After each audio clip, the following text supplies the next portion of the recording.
नमस्कार दोस्तों, मेरा नाम है अरविंद सिंह राजपुरोहित अनअकैडमी के इस प्लेटफॉर्म पर आप सभी का स्वागत है।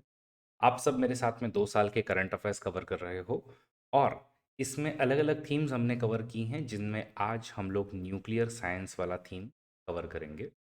इस पर यूपीएससी काफ़ी क्वेश्चंस पूछते रहती है, खास करके जो फ्यूजन टेक्नोलॉजी है, फिशन टेक्नोलॉजी है या इवन आइसोटोप्स वगैरह क्या होते हैं, एग्जैक्टली फिशन रिएक्शंस क्या होती है, फिसाइल मटेरियल क्या है, फर्टाइल मटेरियल क्या है, ये सब आप इस सेशन में।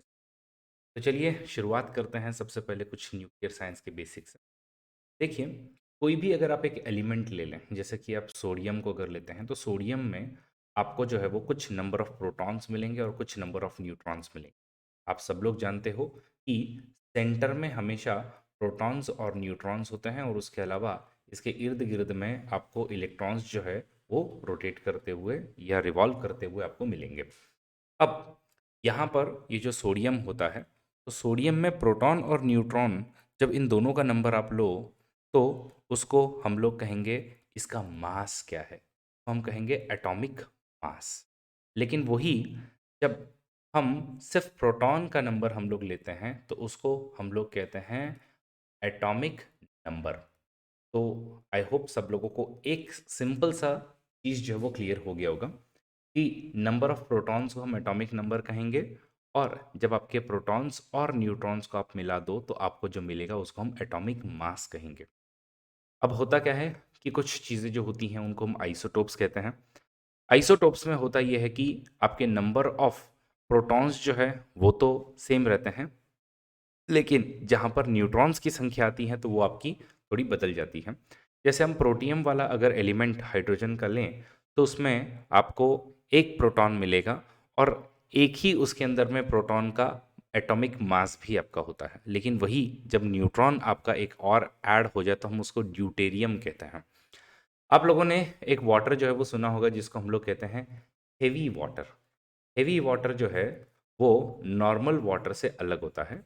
नॉर्मल वाटर में जो आपका H2O होता है, उसके अंदर में जो हाइड्रोजन है उसके अंदर में सिर्फ और सिर्फ एक ही प्रोटॉन होता है, न्यूट्रॉन उसके अंदर में नहीं होता है।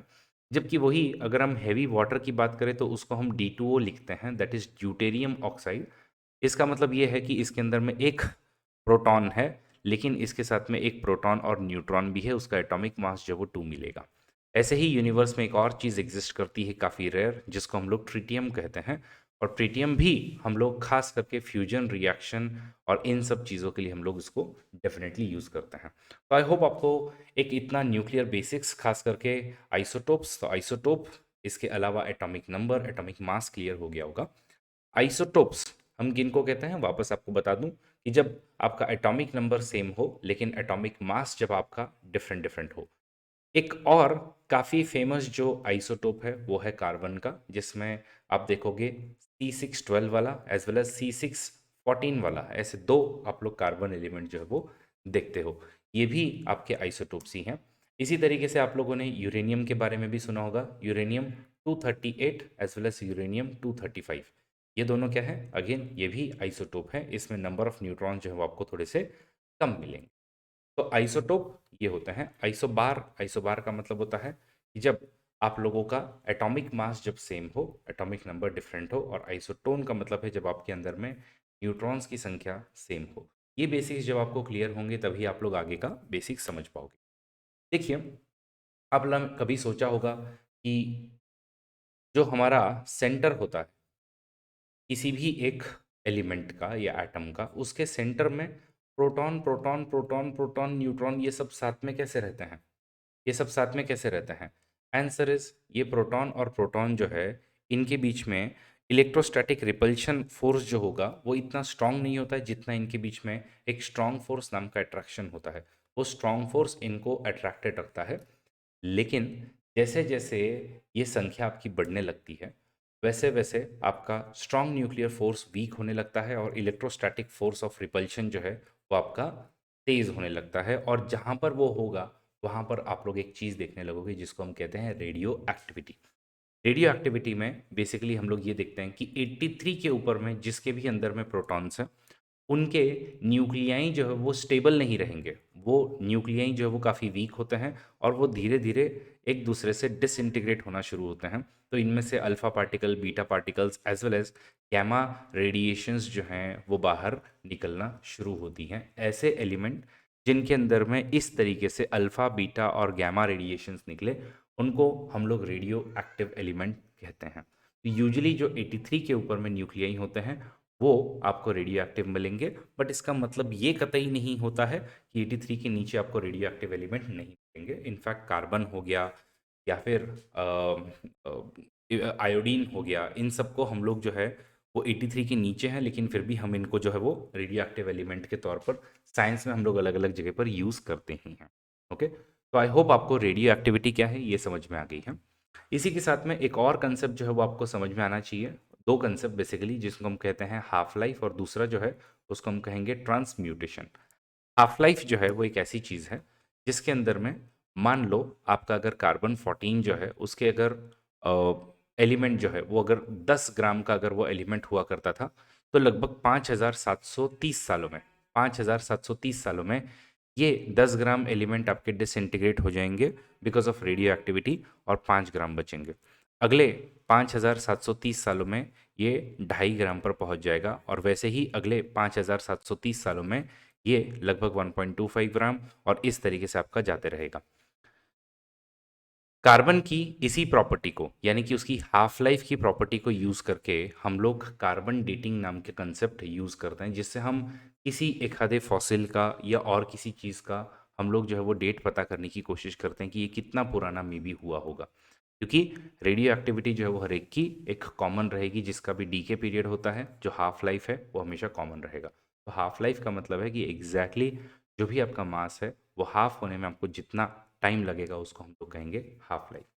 Then there is another concept जिसको हम लोग कहते हैं ट्रांसम्यूटेशन। ट्रांसम्यूटेशन का मतलब है कि एक एलिमेंट का किसी दूसरे दो एलिमेंट में बदल जाना। जैसे कि अगर आप यूरेनियम 235 लेते हो, उससे आपका बैरियम और क्रिप्टॉन वगैरह जब बनते हैं, तो इनको हम लोग कहेंगे ट्रांसम्यूटेशन हो गया है। म्यूटेशन का मतलब है चेंज होना, ट्रांसम्यूटेशन का मतलब है एक एलिमेंट में दूसरे एलिमेंट में चेंज होना। ये या तो नेचुरल हो सकता है या फिर आर्टिफिशियल भी हो सकता है। तो ट्रांसम्यूटेशन की ही प्रॉपर्टी को यूज़ करके इनफैक्ट हम लोग खास करके fission reaction as well as fusion reactions करते हैं। अब बात आती है कि न्यूक्लियर एनर्जी जो हमको प्रोड्यूस करनी है वो हम कैसे प्रोड्यूस करते हैं। तो न्यूक्लियर एनर्जी को प्रोड्यूस करने के जो हमारे दो टाइप्स हैं उनको हम कहते हैं fission reaction, as well as another type is जो है उसको हम लोग कहेंगे फ्यूजन रिएक्शन। फिशन क्या होता है? फिशन का एकदम सिंपल अगर मैं आपको बताऊं, तो देखिए जैसे कि यूरेनियम 235 जो है, तो याद रखिएगा इसमें से यूरेनियम 238 जो है वो इतना बड़ा रेडियो एक्टिव एलिमेंट नहीं है।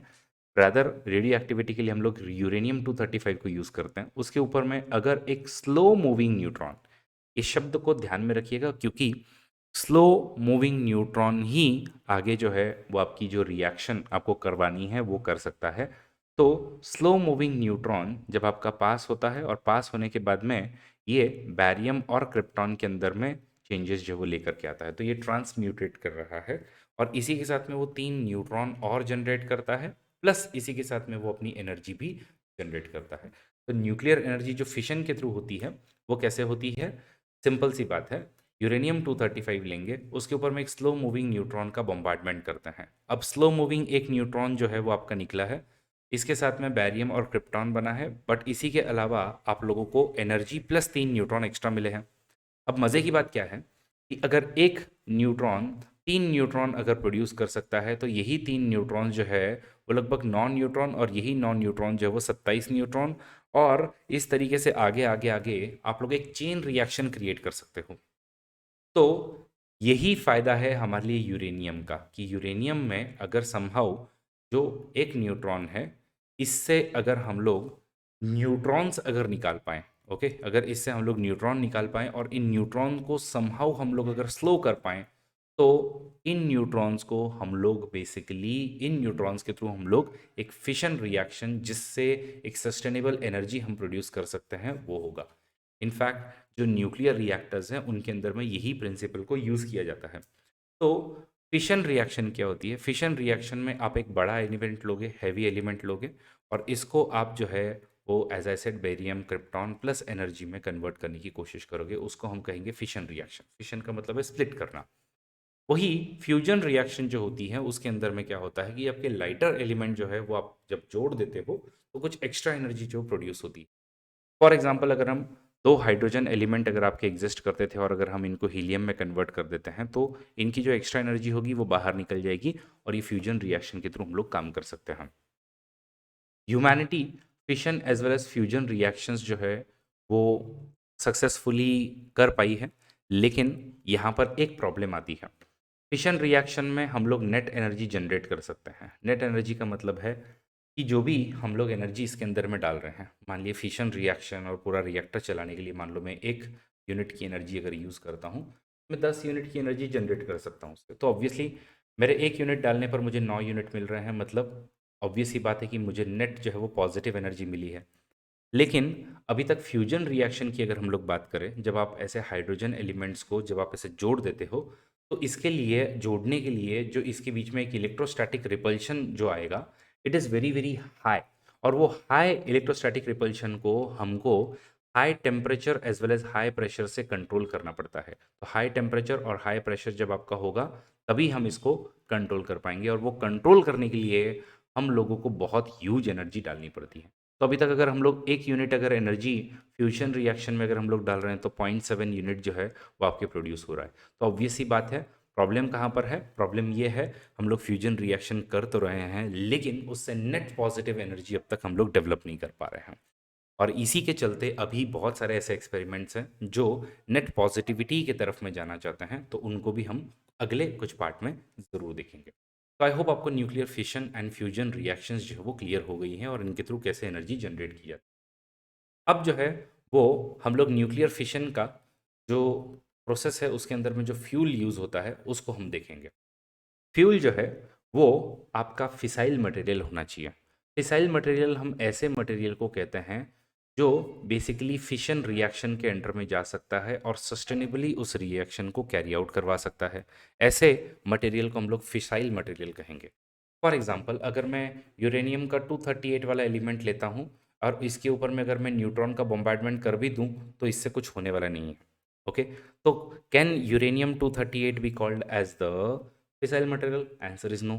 ठीक है, लेकिन क्या यूरेनियम 235 अगर मैं इसके ऊपर में एक स्लो मूविंग न्यूट्रॉन अगर बम्बार्ड कर दूं तो क्या fusion fissile reaction, sorry fission reaction होगी? Answer is yes. इससे मुझे बेरियम क्रिप्टॉन क्रिप्टॉन प्लस मुझे जो है वो एनर्जी जो है वो मिलने वाली है। तो यूरेनियम 235 जो है इसको हम फिसाइल मटेरियल कहेंगे। तो fissile material uranium 235, plutonium 239, uranium 233, ये सब जो होते हैं इनको हम फिसाइल मटेरियल कहेंगे। जबकि वही फर्टाइल मटेरियल एक ऐसा एलिमेंट है जिसको मे बी अगर थोड़ी सी रिएक्शन अगर हम लोग कर दें तो हम उसको चेंज कर सकते हैं। जैसे यूरेनियम 238 है, अगर इसके अंदर मैं संभव मैं एक न्यूट्रॉन और ऐड करवा दूं तो न्यूट्रॉन और ऐड करवाने के बाद में वो यूरेनियम 239 और उसके बाद में उसका ट्रांसम्यूटेशन हो जाएगा प्लूटोनियम 239 के अंदर में। तो प्लूटोनियम 239 जो है वो एक फिसाइल मटेरियल है। तो फर्टाइल मटेरियल हम उस एलिमेंट को कहते हैं जिस एलिमेंट पर थोड़ा सा अगर हम ट्रांसम्यूटेशन करें तो वो फिसाइल मटेरियल में कन्वर्ट हो सकता है। थोरियम 232, यूरेनियम 238 ऐसे कुछ एग्जाम्पल्स हैं जो फर्टाइल मटेरियल के एग्जाम्पल्स हैं। अब इतना आप लोगों को सिखाने के बाद में सबसे इंपॉर्टेंट रिएक्शन पर लेकर के चलता हूं जिसको हम कहते हैं chain reaction. What is this chain reaction?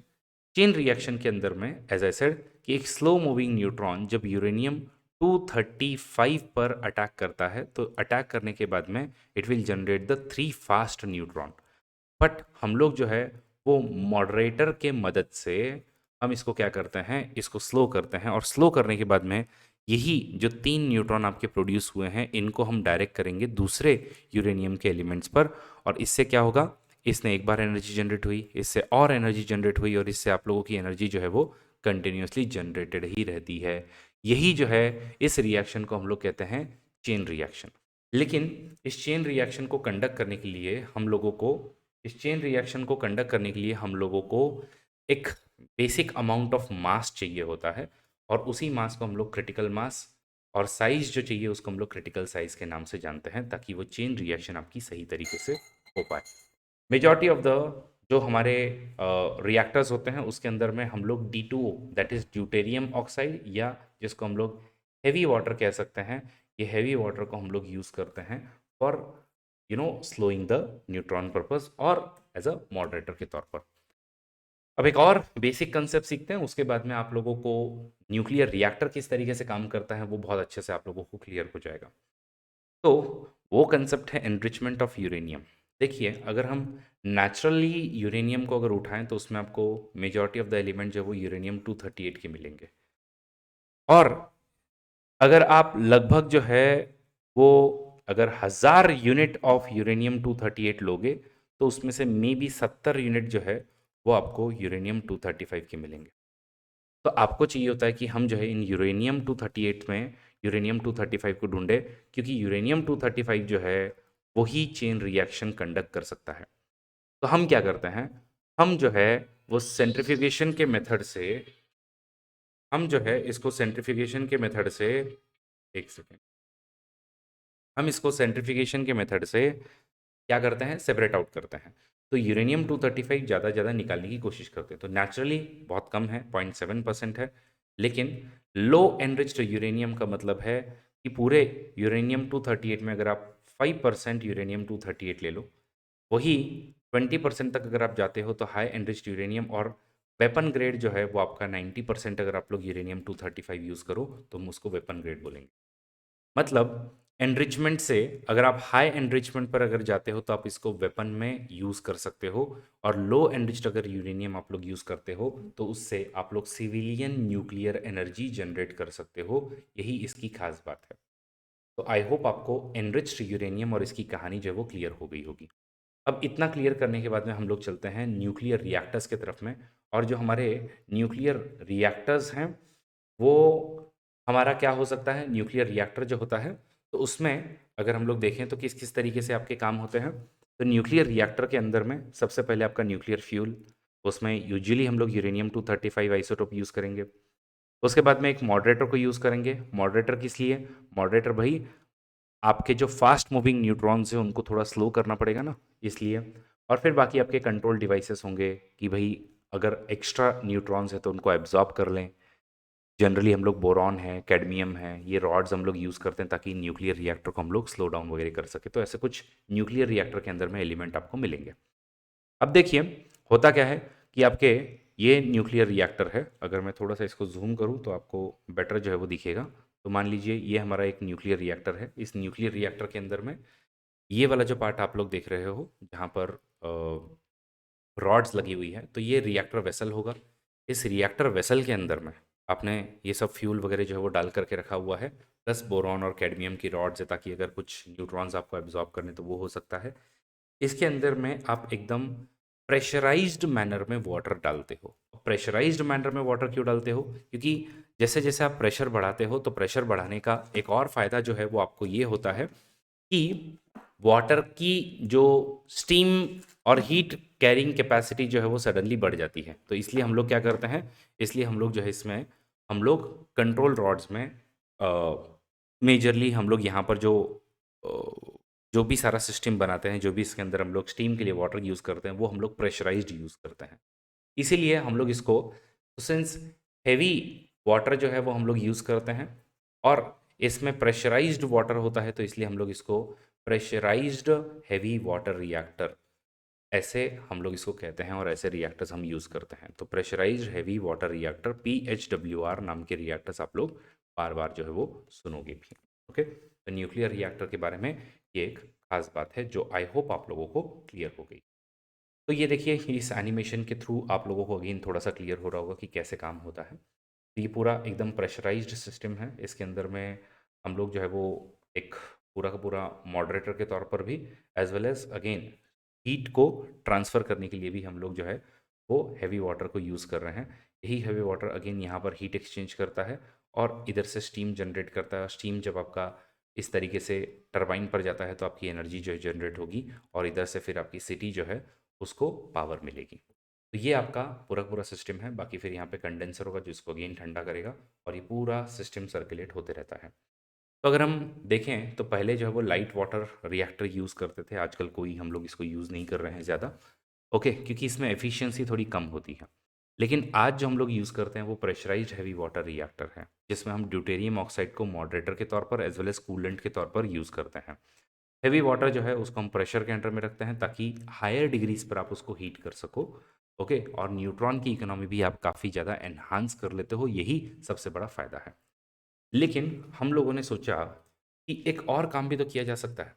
एक और काम क्या किया जा सकता है कि जो हमारे पीछे की हम लोग जो रिएक्शन देख रहे थे, इस रिएक्शन में ये जो स्लो मूविंग न्यूट्रॉन्स हैं, ओके, ये यूरेनियम 235 पर जब बम्बार्ड होते हैं तो इन लोग क्या कर रहे हैं, इन लोग जो है वो फिशन कर रहे हैं और फिशन के बाद में इन लोग एनर्जी जनरेट कर रहे हैं, plus fast moving neutron use कर रहे हैं।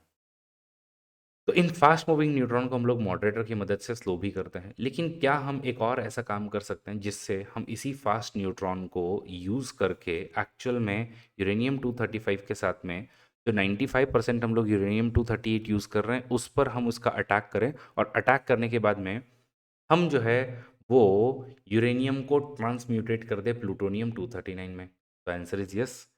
ऐसा रिएक्टर जिसमें आप फास्ट न्यूट्रॉन्स यूज़ करते हो, प्लस यूरेनियम 238 जो है वो आपका प्लूटोनियम 239 में कन्वर्ट हो जाता है with the help of uranium 235, ऐसे रिएक्टर को हम लोग फास्ट ब्रीडर रिएक्टर कहते हैं। फास्ट ब्रीडर रिएक्टर क्या करता है, as I said, under the appropriate operating condition, neutrons जो है जो आपके आए हैं, उन्हीं न्यूट्रॉन की मदद से आप फिशनेबल आइसोटोप यूरेनियम 238 को 239 में हम लोग कन्वर्ट करते हैं। ओके, और ये सब काम जो है वो हम लोग करते हैं और यही अपना बेसिकली फ़ायदा है, और ये फिशनेबल मटेरियल जो है वो आप लोगों का बन जाता है। यही फास्ट ब्रीडर रिएक्टर की खास बात है। इंडिया में कहीं पर इस पर काम चल रहा है, आंसर इज यस। हम लोगों ने prototype fast breeder reactor already इसका बना लिया है, जो कि खास करके हम लोग जो है वो Madras atomic power station Kalpakkam में इसको हम लोग बना रहे हैं और उसका यूसेज चल रहा है। तो आई होप आप लोगों को ये सारे reactor, pressurised heavy water reactor, fast breeder reactor as well as light water reactor जो वो क्लियर हो गए होंगे। अब हम बात करते हैं इंडिया के 3 स्टेज न्यूक्लियर प्रोग्राम की। देखिए, हुआ क्या था, जो हमारे न्यूक्लियर साइंस के प्रणेता हैं डॉक्टर होमी भाभा, उन्होंने इसके बारे में इमेजिन करके रखा था कि इंडिया में जो है वो ज़रूरत पड़ेगी हमको कि हम जो है वो न्यूक्लियर एनर्जी को ढंग से यूज़ करें। इसके लिए इन्होंने एक 3 स्टेज प्रोग्राम जो बनाया हुआ था कि हम सबसे पहले क्या करेंगे, जो नेचुरल यूरेनियम है जिसमें 238 आपका 95% होगा, और यूरेनियम 235 जो है वो आपका 5%, मतलब लो एनरिच्ड यूरेनियम जो है उसको हम यूज़ करेंगे। और इसको जब यूज़ करेंगे बाद में प्रेशराइज हैवी वाटर रिएक्टर वगैरह बनेगा, इससे अच्छी खासी हमारी एनर्जी जनरेट होगी, इलेक्ट्रिसिटी बनेगी, प्लस हमारे पास में कुछ डिप्लीटेड जो है वो यूरेनियम बचा रहेगा, और छोटा मोटा मे बी प्लूटोनियम वगैरह आपको बिना मिला होगा। ओके, हम लोग अब क्या करेंगे, पहले हम लोग फेज़ में pressurised heavy water reactor use करेंगे, प्लस ज़्यादा से ज़्यादा यूरेनियम 238 को स्टोर करेंगे। बाद में हम क्या करेंगे, बाद में जो है वो हम ये यूरेनियम 238 जो है इसी को ऊपर में हम लोग फास्ट ब्रीडर रिएक्टर जो है वो लाएँगे, जिससे आप लोगों के प्लूटोनियम बने। ठीक है? आप चाहते हो कि यहाँ पर ज़्यादा से ज़्यादा प्लूटोनियम बने 239, और फिर इस प्लूटोनियम को अगेन, मतलब यहाँ से आपका जो प्लूटोनियम वगैरह मिला है आपको, इस प्लूटोनियम से आपने फास्ट ब्रीडर रिएक्टर में इसको यूज़ किया, प्लूटोनियम बनाया, प्लस आप इसी में थोरियम जो है उसको भी कन्वर्ट करोगे। तो थोरियम को थोड़ा बहुत कन्वर्ट करोगे, यही प्लूटोनियम को आप फ्यूल के तौर पे यूज़ करके आप थोरियम को भी यूज़ करोगे और यूरेनियम 233 बनाओगे, जिससे हम लोग सेल्फ सस्टेनेबल बने। अब ये क्यों करना है 3 stage programme? Reason being, India के पास में यूरेनियम 235 या यूरेनियम 238 की कमी है। हमको आज भी ऑस्ट्रेलिया या कज़ाकिस्तान जैसी जो कंट्रीज़ हैं उन पर डिपेंडेंट रहना पड़ता है। बट थोरियम जो है हमारे पास में खास करके साउथ इंडिया के जो मोनाज़ाइट सैंड्स हैं उनके अंदर में हमको भर भर के मिलता है। तो फिर हमने सोचा क्यों नहीं हम लोग जो है वो ऐसे रिएक्टर्स बनाएं जो इस तरीके का काम कर सके। तो हमने ये 3 स्टेज प्रोग्राम जो है वो डिज़ाइन किया हुआ है। फिलहाल हम लोग सेकेंड स्टेज तक, प्रोटोटाइप स्टेज पर पहुंच चुके हैं, और जल्द ही हम लोग जो है वो थर्ड स्टेज तक भी जाने की कोशिश करें। तो गाइज आई होप आपको 3 स्टेज प्रोग्राम समझ में आ गया है। इसमें आप यूरेनियम यूज़ करोगे, इसमें आप प्लूटोनियम यूज़ करोगे, और थर्ड स्टेज में आप लोग थोरियम यूज़ करोगे खास करके। तो ये हमारी जो है वो सारी की सारी स्टेजेस हैं। बाय द वे, इंडिया में कितने न्यूक्लियर रिएक्टर्स हैं? इंडिया में 22 टोटल जो है वो ऑपरेटिंग न्यूक्लियर रिएक्टर हैं, जो लगभग 6 गीगावाट, ओके, या 6.7 गीगावाट जितनी एनर्जी जनरेट करते हैं। इनमें से 18 जो है वो आपके प्रेशराइज्ड हेवी वाटर रिएक्टर्स हैं, और एक जो है वो आपका, एक नहीं 4 जो है वो आपके लाइट वाटर रिएक्टर्स हैं। बाकी जो भी चल रहा है वो आपके थोड़े से, जैसे मैंने आपको बताया कि फास्ट ब्रीडर रिएक्टर के प्रोटोटाइप वगैरह चल रहे हैं। ठीक है, तो भावनी वगैरह एरिया जो है वहाँ पर आपका हो रहा है मद्रास में। तो अभी तक उसमें हम लोग जो है जो महारत अपने को हासिल करना है वो अब तक हम लोग नहीं कर। ठीक है, बाकी देखो आपको प्लेसेस तो बहुत सारी मिलेंगी, लेकिन इनमें से कुछ ही ऑपरेटिंग साइट्स हैं, लेकिन न्यू साइट्स अभी तक सारी की सारी प्रपोज्ड हैं, जो मे बी इन फ्यूचर आगे आने वाली। तो आई होप आप लोगों को न्यूक्लियर फिशन रिएक्शन जो भी है वो सारी की सारी अच्छे से समझ में आई है। अगला जो मुद्दा अपने को देखना है वो है न्यूक्लियर फ्यूजन का। Nuclear fusion, as I said, कि हम लोग इसमें क्या करना चाहते हैं, इसमें हम दो हाइड्रोजन के जो एलिमेंट्स हैं उनको हम जोड़ना चाहते हैं। इसमें भी हम खास करके ड्यूटेरियम और ट्रिटियम इनको हम लोग जोड़ करके हीलियम प्लस एनर्जी और न्यूट्रॉन जो हम लोग बनाना चाहते हैं।